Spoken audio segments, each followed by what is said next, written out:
I am making a video. It seems to be working right now. So with this computer here, I can't have the slightest bit of sunlight coming into from the side into the lens, or it shuts itself off, or the video goes into slow motion. So I am in my greenhouse, and I want to talk about how I healed the flu. Real serious flu. I healed it with this pot there. What I did is I put herbs, 2 hands full of herbs into that pot, and then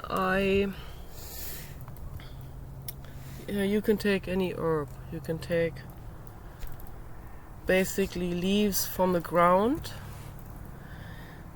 and even English laurel, even though English laurel is poisonous. I mean, if you just do a steam inhalation with that, that's perfectly fine.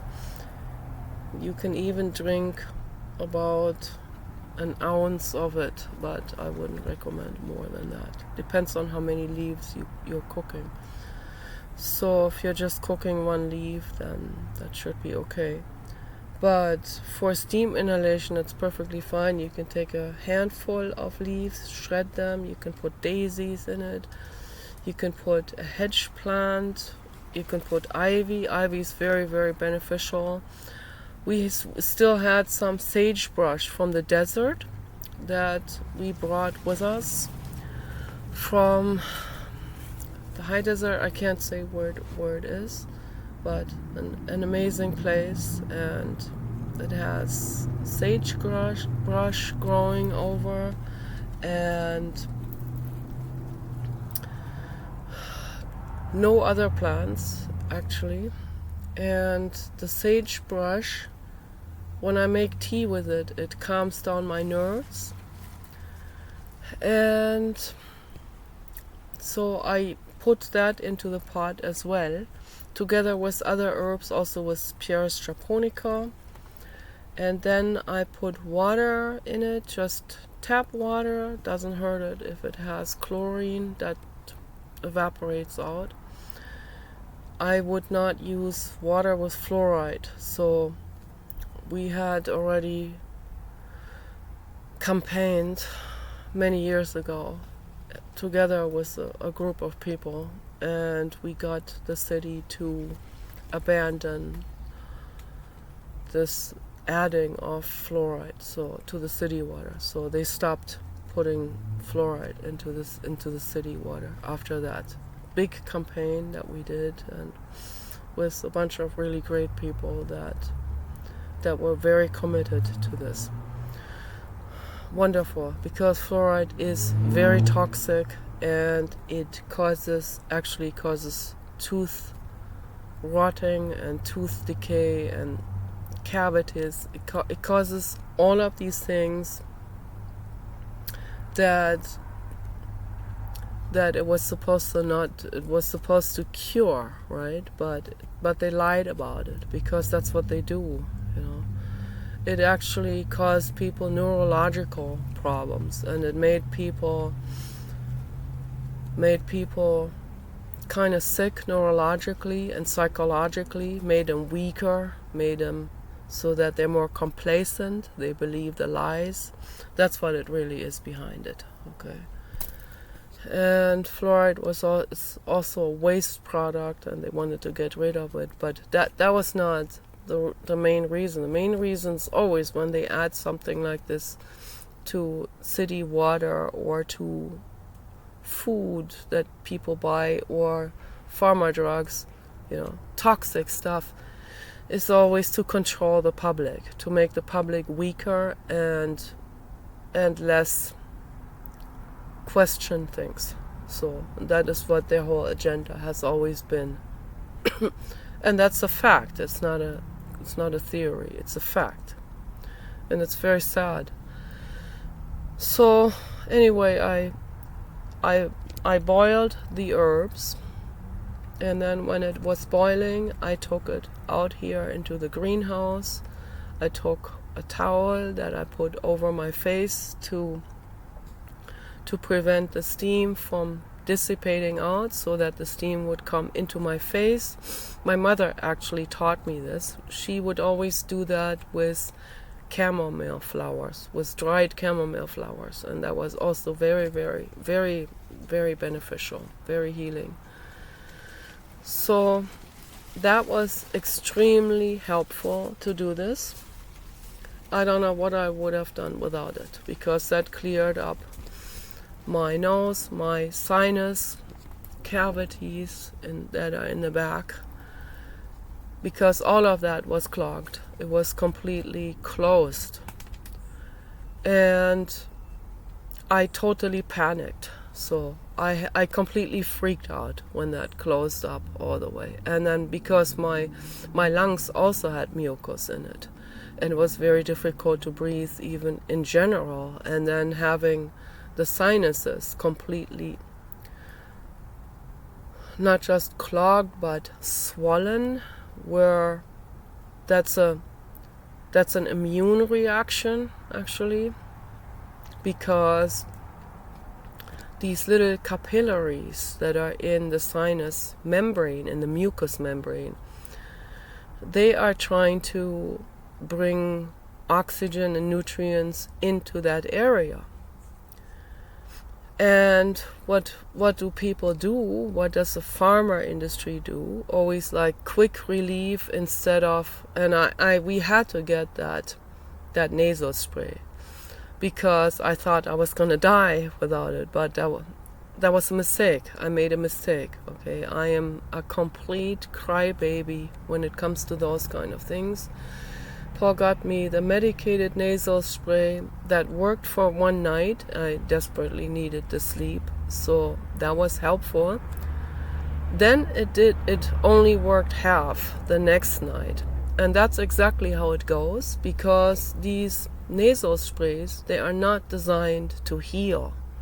They are only designed for a quick fix, a quick relief, which causes more problems in the long term. Okay, and that's the absolute truth, and that's the fact with almost all pharma drugs. It can be an emergency intervention. It can be where it's like a life or death situation, and you have to give a client whatever, some kind of antihistamine solution, or a swelling reduction, like a vasoconstriction or something like this medication. And with some people they may have something else, where they have a swollen brain, or where an intervention may be necessary like this. And I thought it was necessary in this case, but it wasn't necessary. I could have done it without it.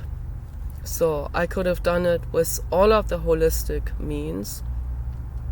I was kind of taken by surprise with this virus that I caught at the Dollar Tree store, which is really bad. You know, I was taking things too easy, and I didn't drink the rhododendron tea, which I usually drink when I come home from going anywhere, actually. So what I have to make this a habit. I have to drink a rhododendron tea before I leave the house, go somewhere, go into a public space.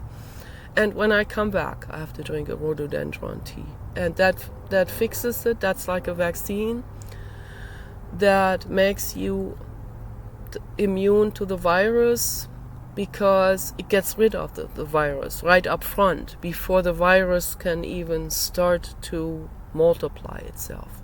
So it gets rid of all the virus spores that gotten into your system, and that may be at the very beginning of the incubation phase. So where they may have just one virus may have gotten into your nostril, and it starts to multiply in the warm, moist mucous membrane environment.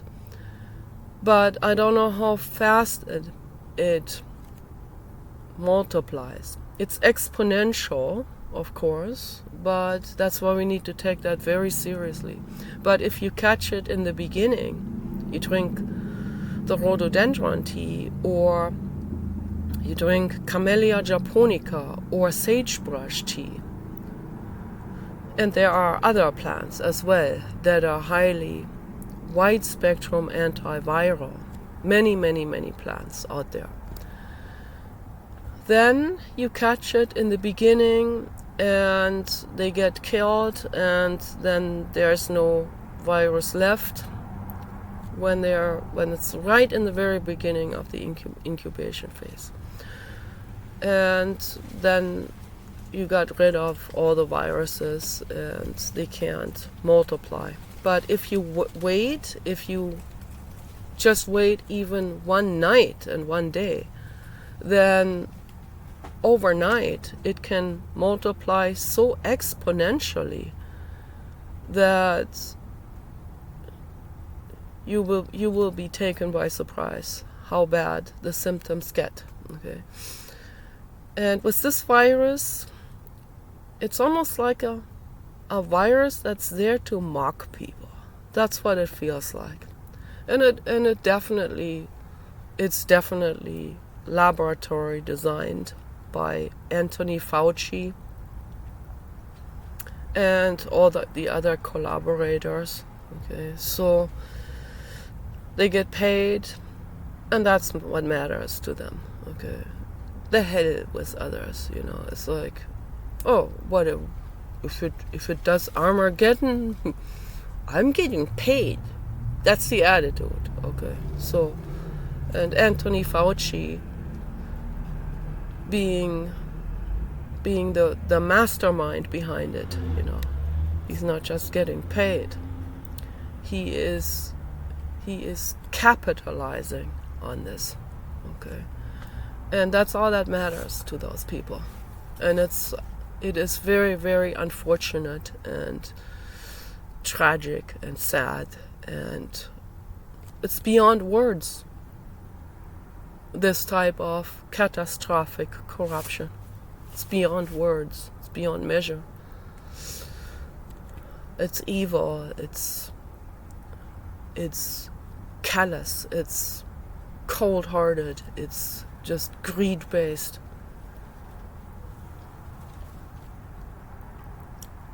It is reptilian type of wild animal, greed-based. Don't think for a second we live in some kind of civilization. Okay? Because behavior like that is not civilized. Okay? A civilization, an actual civilization where you can call things civilized, that would imply people looking after each other. That would imply that one would never work for a laboratory like that, creating something like this that causes mass destruction. Many people have died definitely from the first viruses that were released. Who knows how many more people have died now from this next release that must have just recently been released into the public. Okay. I don't know how far the Chinese are involved with this, but I think they are. And that's not type 1 civilization, sorry. That's I expect more from the Chinese than I would expect from a mafia man like Anthony Fauci. Because the Chinese, they should know better. They should be smarter than that. They should have a bit more, even if they don't have much compassion, at least understand that releasing viruses into the public or designing viruses or whatever, whether they did some of that or it was a collaboration. But I know that they are probably involved with things like that as well. So it's not just one government that is involved with this. This is actual biological warfare, where one race wants to get rid of the other. So they designed viruses that were specifically, let's say, targeting European type of people, like myself. I am 99.5% European and have less than 1% Pacific Islander. And who knows what else, so that there's always the possibility of other things in it, like remote other things, but we all have remote other things. So just the question is how remote. So it could be dating back to the Middle Ages or farther back even. But we're all kind of mixed, of course. There's no pure race. It doesn't exist. So, and I believe that ETs have come and done gene experiments with the ape humans. That was before the Neanderthals. And I think the Neanderthals were a dramatic result. They had many different trials with this, and many different crippled beings came out of it. All kinds of different crippled things came out of it that were not functioning. And then the first movement that was the success was the Neanderthals, I think. The European Neanderthals as well as the Denisovan Neanderthal. They call them the Asian Neanderthal, but they don't look Asian. So I have all of my theories on this, of course. So the Asian facial features are coming from an ET species. That's what I believe.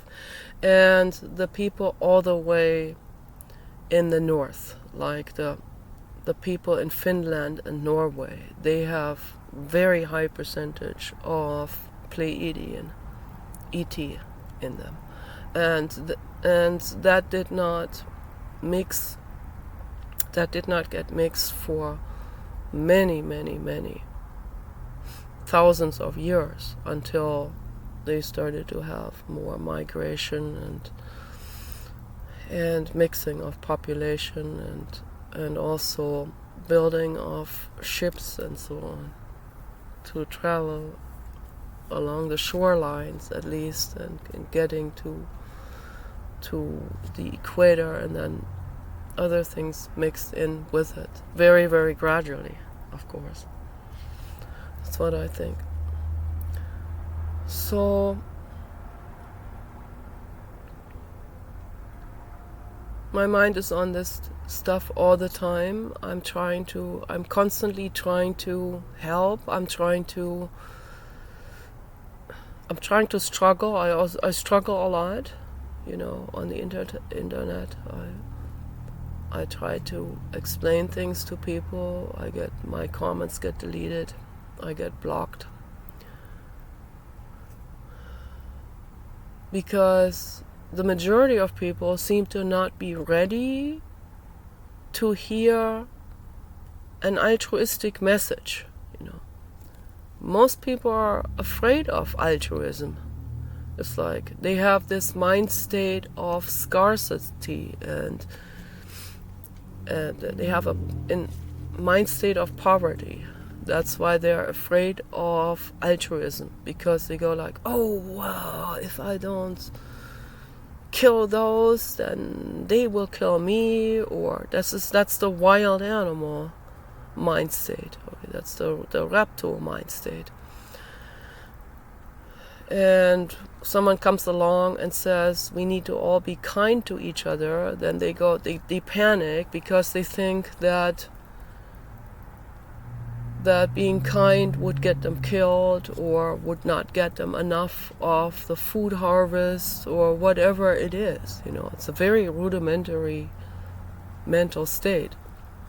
So this high mental state from the Pleiadians particularly,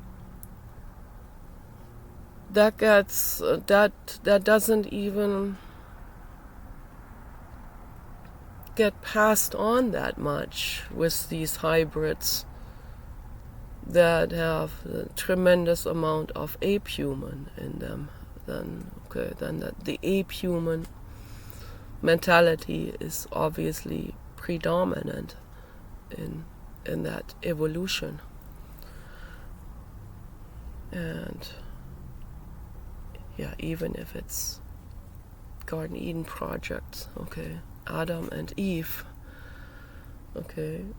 Adam and Eve, the ape-human project, so in gene splicing injected into them, and Adam and Eve were the first hybrids, or that was one of the first projects. There were many other Garden Eden projects that were done also by the Asian ETs. So this was apparently happening all over the planet. So somehow the ETs, they see this planet as like a biological laboratory. They can just come here and do any kind of horror tests and experimentation as they wanted to. So I don't know what the Pleiadians were thinking. I have so many questions. Oh my gosh. So because the Pleiadians they're supposed to be type 1 civilization and know better and have altruism and all of that. So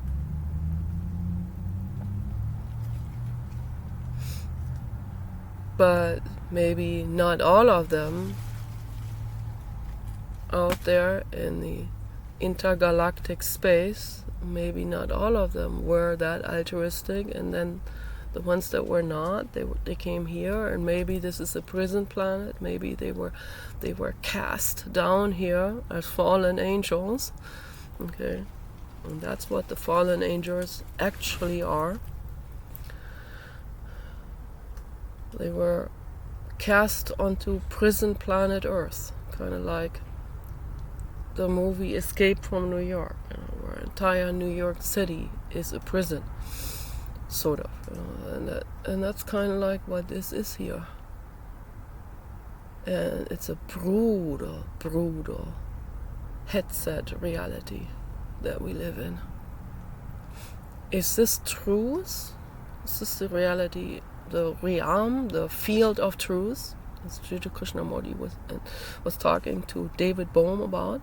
No, it's not. This reality here is not truth.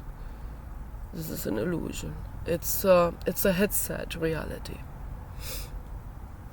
It's not even real.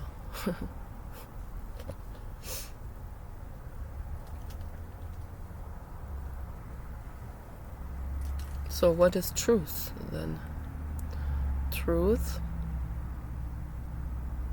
is truth the reality where our creators are living in. The creators, according to Donald Hoffman, our creators are geometric formations like the amplituhedron.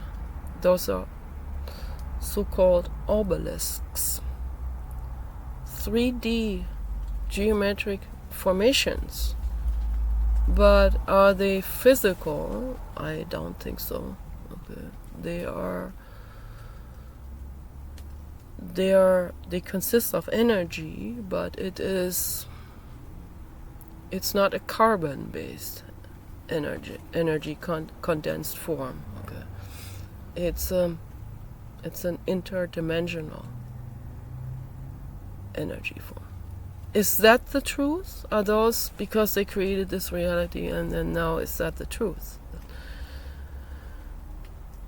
If we look at the whole picture, or that doesn't even do it justice, that word, whole picture, because then it has this entirety. It implies entirety, and the entirety doesn't exist. Okay, so I'm very crystal clear on this now. There is another reality that created the obelisks. Okay. And then there is another creator reality that created the creators of the obelisks. And this will go on indefinitely. That goes on indefinitely. Infinitely. So that is the bigger picture. That's the infinite picture. And what is truth? Is any of these realities or dimensions truth? Apparently not. Okay, so what is truth then? And that's why Jiddu Krishnamurti talked to David Bohm about this for about over 60 years in endless conversations. What is the field of truth? What is truth? I'll tell you what truth is. Truth is love. Truth is unconditional love. Truth is altruism, which is unconditional love. Altruism understood in this sense that I'm talking about. Not altruism in the sense of wanting donations or acting like a good Samaritan and bragging about it or something. No, that's not truth, and that's not love. Love is, if you go into a factory farm, rescue the pigs and cows, and then you don't talk about it to anyone. Not just to protect yourself, but to not brag about it, to not make a big deal out of it. You just go and rescue these beings, and it feels really good and rewarding to do. I don't have that courage to do this, or I would do it. I don't have the courage. All I can do is armchair activism. That's the only thing that little bit of courage reaches to with me. I'm a complete chicken, and I can't handle anything. I can't handle the flu. I can't handle harsh words. I can't handle loud sounds. I can't handle any harshness or mean people, bondage type of people, violence in the world. I can't handle it. Yeah. I am maximum crybaby, and I break under everything. And I almost broke. It felt like I was at the beginning of a psychosis, because I thought I was going to suffocate to death. And I'm not afraid of death. I am afraid of torture. And it was torture. It was real torture for 3 days. I couldn't sleep. I was praying non-stop to the blue god. I didn't know how to fix this. And I looked up different things, healing modalities and herbs, and what I could do. I knew the nasal spray was definitely not going to work. That was just going to make things worse. That would make me suffer much worse. Because what it does is, what the pharma drugs do is they quick fix, and they do vasoconstriction medication like ephedrine. Even the plants that contain ephedra, or the plants that are called ephedra, in Chinese they're called mo hang, I think, or something. And that's an ancient Chinese herb that has been used for these things, but it still is a vasoconstrictor. Okay, so either way, whether that comes from an herb, which is of course it's better for us if it's in whole herb form, but it still has vasoconstriction action, as the nasal spray has, with a chemically created version of ephedra. Okay, it contains a form of ephedrine, and that's also used for the suppression of appetite, and back in the days when we were going to Motorhead concerts, we would pop those they were over the counter at that time. That didn't last very long because people were abusing that stuff. We popped those and drank beer with it. And then I could be hopping up and down all night long in that concert hall. And I do not look back on that time. Okay. What a waste of time. I know better today. What a terrible, terrible waste of my life and time to be partying and smoking and drinking beer and once in a while popping one of those hunger suppressing diet pills. It's a disgrace. Okay, that's all I can say to this. So, and this partying phase that I was in, that lasted for about 9 years until I understood this ain't going anywhere. Okay, so dead end street. This was gonna end in dead end, literally. I'll be dead if I continue that. I can't do it. I'll get a heart attack or pass out drunk on the street. Happened several times. So not fun at all. Okay, we called it punk era, no future. Right? No. That got replaced by antinatalism later on. That was a little bit more civilized. Okay, equally no future.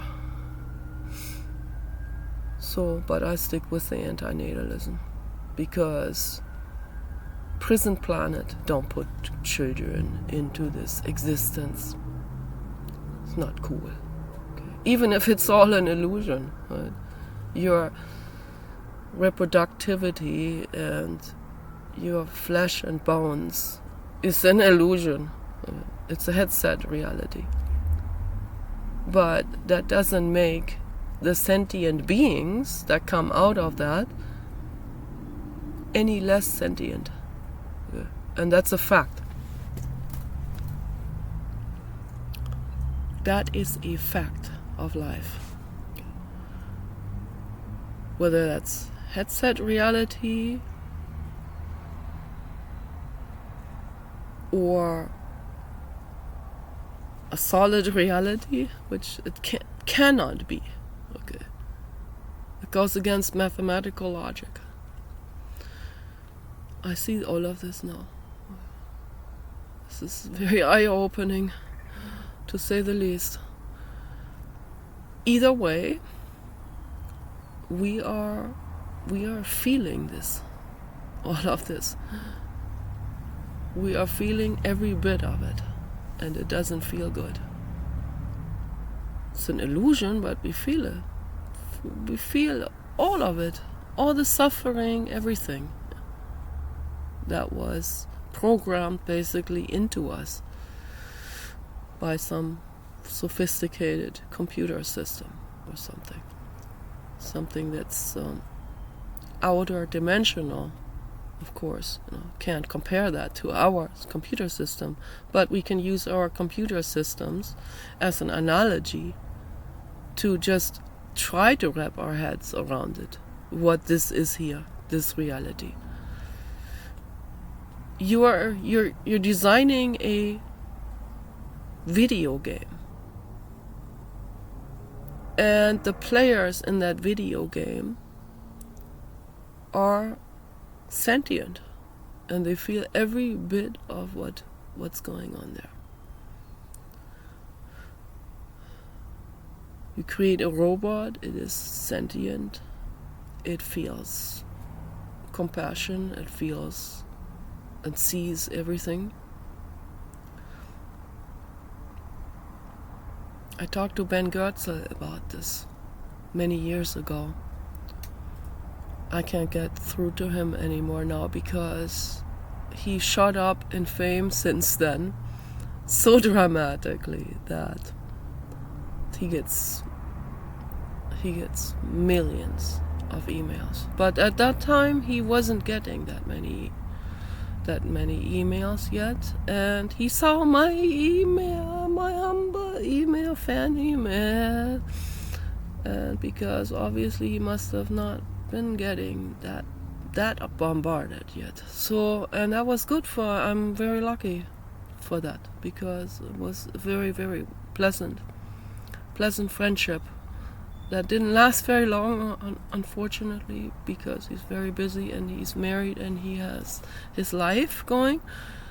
But I talked to him about this, and I was very concerned. That was a long time. That was like 13 years ago or something, or 14 years ago. And I said that, do you think that these AGIs, when they become sentient, do they, in order for them to feel really, really compelled to help another living being, do they have to be in a body that experiences sensation, that experiences pain? And he thought that is the case. I was worried about that, and that's why I asked him that question. And he said, I'm afraid so. Because if we don't feel anything, we don't feel any pain,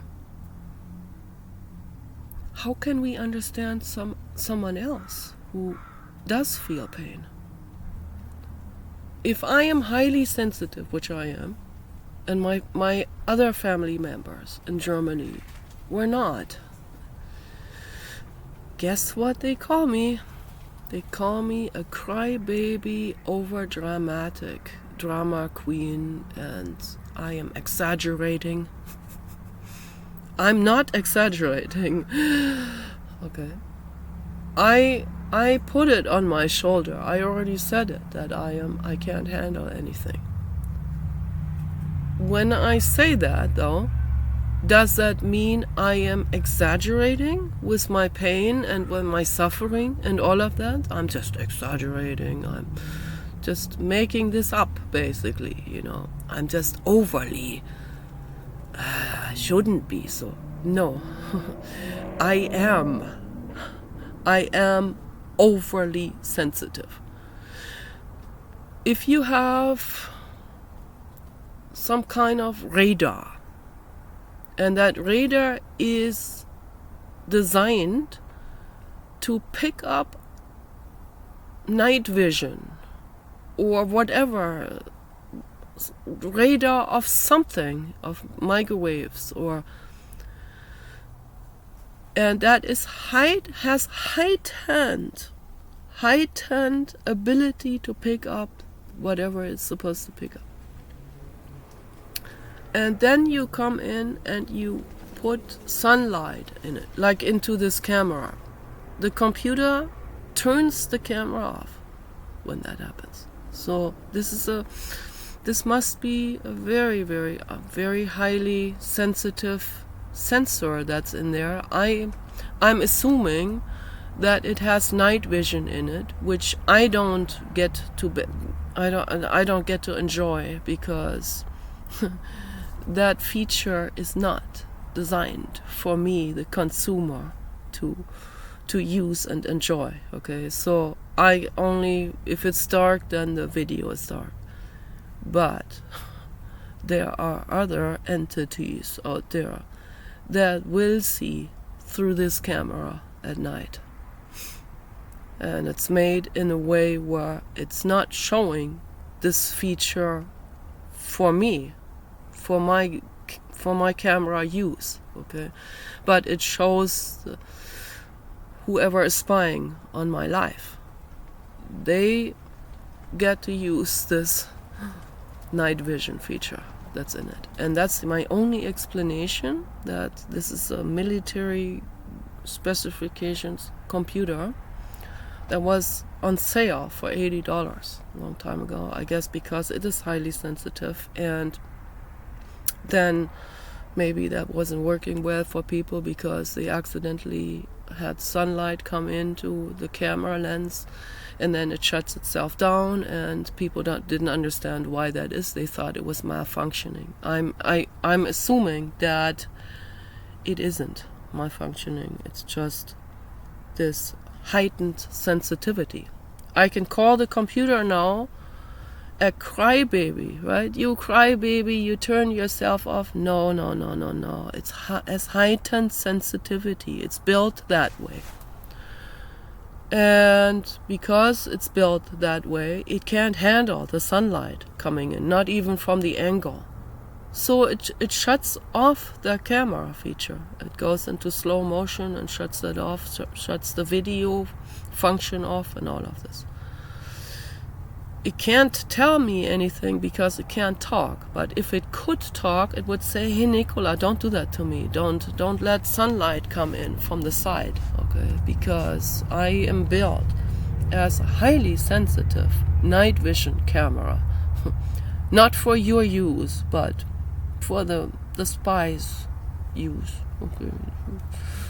The computer doesn't see anything right or wrong with it. It just is built that way, okay? And I am built in a heightened sensitivity with extreme amplitudes of suffering and sensitivity and radar also, So I have an enormous radar for all kinds of things. The flip side is that the stuff that doesn't bother other people, like loud cutting sounds in the kitchen, that Paul will cut something on a cutting board, or the other day he was cutting potatoes with a metal knife inside of a metal frying pan. I completely freaked out again. And he thinks I'm making this up. I'm just giving him a hard time, because not only is he much less sensitive than I am in general, he's lost almost all of his hearing. So out of mind, out of sight. If I don't feel it, others don't either. That's that attitude, okay?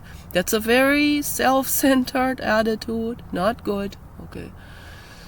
And that's why I get mad, and we have an argument, and I have to explain all of this to him over and over again. I'm not doing this to give you a hard time. I am extremely sensitive.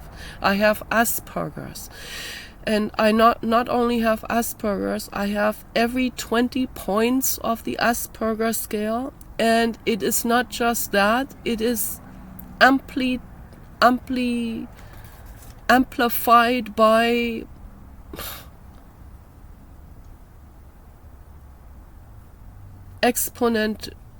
by an exponentiation factor of whatever, 100.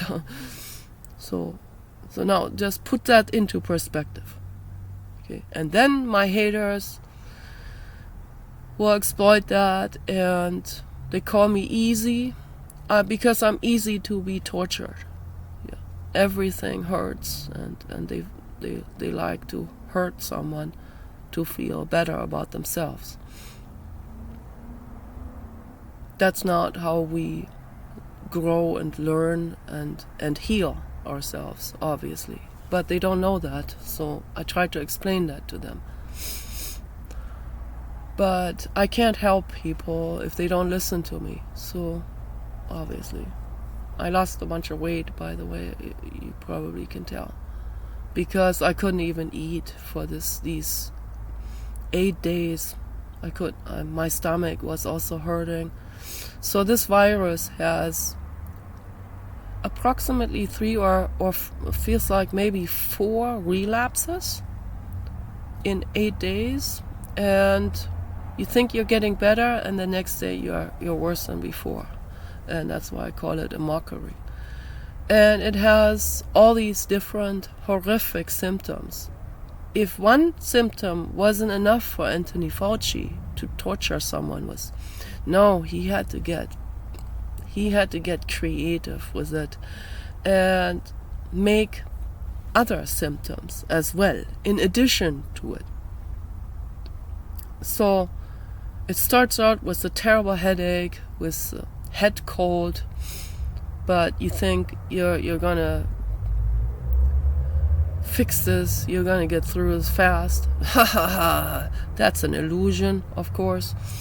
So then the next day or in 2 days, then coughing happens, the lungs fill up with mucus.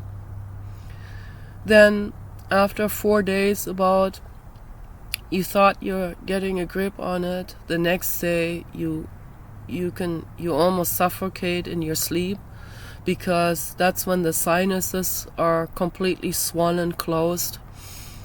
And that was, for me, the absolute worst symptom of all, because I don't know what it is with me, why I panic like this.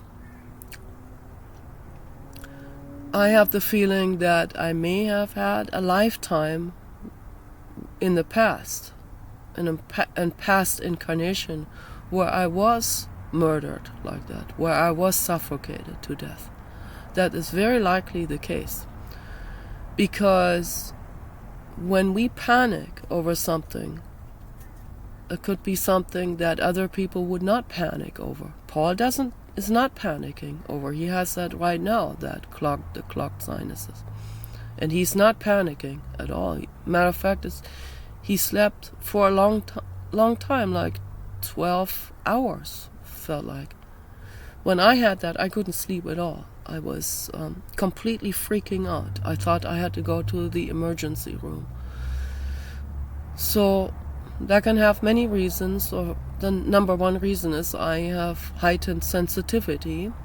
It's like everything's amplified, okay, with this radar system.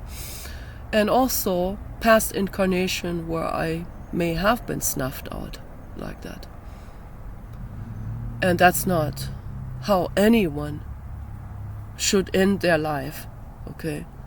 Not because death is at that other end of the tunnel, but because it is unbelievable torture that no one should ever have to experience.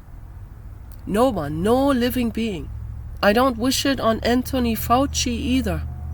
Okay? I don't wish any living being, not the worst murderers and traffickers.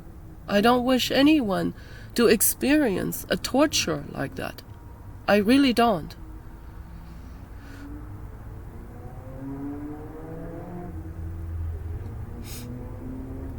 That is how I feel, not just from the sky perspective, but that's how I feel in general. I'm against torture. Society has to eliminate torture completely. Barack Obama and Dick Cheney had put it back into the military. It's unbelievable corruption and evilness. So Donald Trump is against torture. John McCain was against torture because he was tortured and he knew how bad it is. He doesn't wish that on anyone. I wanted John McCain to win. I campaigned for him. But of course, they smear campaigned him. That was a while back. So they smear campaign anyone that they are afraid of could turn out good, like Hillary Clinton too, of course. I've never seen a smear campaign phase that lasted that long and was that vicious as they did against Hillary Clinton. And then where like everyone believed Hillary Clinton was a child eater and stuff like this. And I don't believe it, okay? I just don't believe it. No way. Hillary Clinton, I believe, has a good heart. The things that were put into her mouth, those were slander attempts, and they are false. That's fake. She never said stuff like drone Julian Assange. That was put into her. That was an altered video. Okay, and that's a fact. They also did it to Donald Trump, and we know for a fact Donald Trump is against torture and against warfare like that.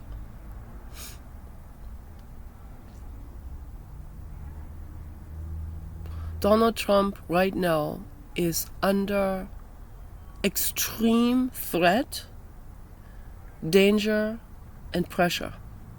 That's a fact, okay? And he is doing whatever he can to stay in office and to help and fix the situation as best as possible.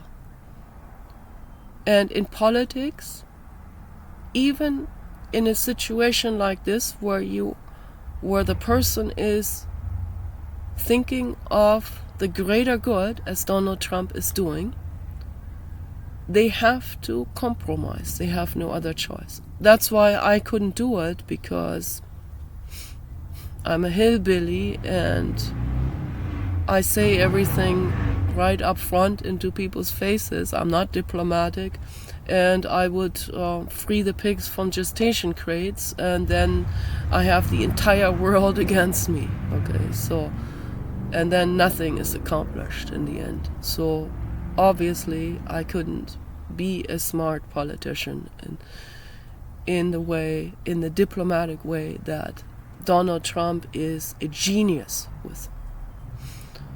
And as Anna Paulina said, the Good Samaritans are playing 4D chess.